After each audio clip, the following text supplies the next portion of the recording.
Hey guys, Ponce here on the Public Test Realm with a brief preview of some potential Gnar buffs. Now again, Public Test Realm, as I always say, who knows if these buffs go live. In fact, some of these I'm sure will get changed around a bit. But I did predict that Gnar would probably end up being slightly buffed. So as you can see, the actual changes in the numbers have been placed, or most of the numbers have been placed above my head here in Notepad. So they buffed his base stats in terms of Mini Gnar and Mega Gnar base damage, so that's up slightly. Now, boomerang throw, that's a bit of a weird change, so let me explain it a bit. Well, basically, the boomerang has a slightly larger hitbox, and the starting speed, like when you first throw it, is faster, but it doesn't accelerate as fast. So basically, kind of, it comes back to you at roughly the same amount of, or the exact same amount of time. But, so yeah, when you throw it out, the speed is more consistent, it's a bit more smooth, and on the way back, it starts slightly slower, but then speeds up faster. So it'll get to you, back to you at the same amount of time. But they just kind of changed some stuff. I guess they found it a bit awkward or something, or Riot found it awkward. I always actually did kind of find catching the boomerang a bit awkward. It's kind of hard to tell the difference right now, but maybe this is better. I don't really know. I'm not noticing too much. But then again, I didn't play a hell of a lot of Gnar. Now the Mega Gnar form, that's a bit more straightforward. The boulder travels slightly faster and has a slightly wider missile, like the size of the missile is slightly larger. So that's a good change, I guess. I mean, again, you're not really going to notice it because it's not a massive change. I don't think anyone has really been playing Gnar long enough to notice it too much. But, a buff's a buff. In addition to that, Mini Gnar's hyper form, or the hyper thing, those stacking, the stacking thing, that's been increased to do more damage versus monsters. Slightly, it's not the biggest buff ever, but it's something.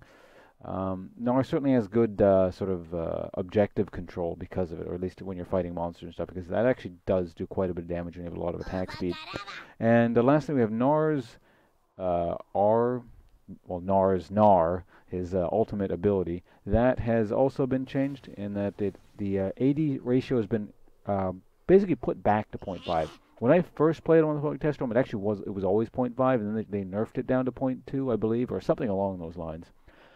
So that's gone back to the old one, and now he actually has a 0.5 AP ratio on the ult, which is weird and seems pretty pointless, so I don't know why they'd do that.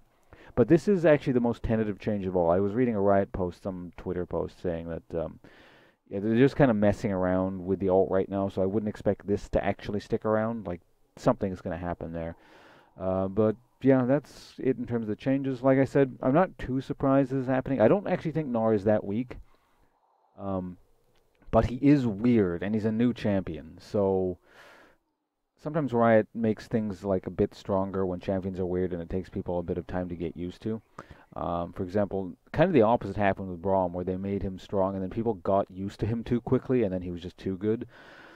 So I don't know, we'll see. I don't know if they'll end up buffing or nerfing him beyond this point. My prediction was simply that shortly after release, he's going to get nerfed, or rather, he's going to get buffed, most likely because people are going to have a hard time playing, because he's a very, very weird champion. There's a lot of kiting and very, very delicate positioning, especially in lane. He can snowball hard and out-duel people really hard if you kite them properly, but it's very awkward, and I think it's going to take sort of the average person in the player base a bit of time to get used to. So maybe Riot's buffing because they want everyone to be able to use them for now, and so they get more sales revenue. But now, will he stay here? I could predict that I suppose there's two options really. Like I don't think he'll get buffed again. This seems about right. So he'll either stay like this basically forever, or someone is going to figure out, or like some pro player is going to figure out some very weird, very abusive way of playing the champion. He'll have to be nerfed down. That I can't predict because I'm not actually that good at this champion. I just kind of play him at an average level, and I can kind of recognize that, he's not a bad champion, but he is very hard and awkward to play. So I do understand where these buffs are coming from. So that's it for this video. Thanks for watching, everyone, and I'll see you guys around. And who knows what future videos will be, because I don't. Goodbye.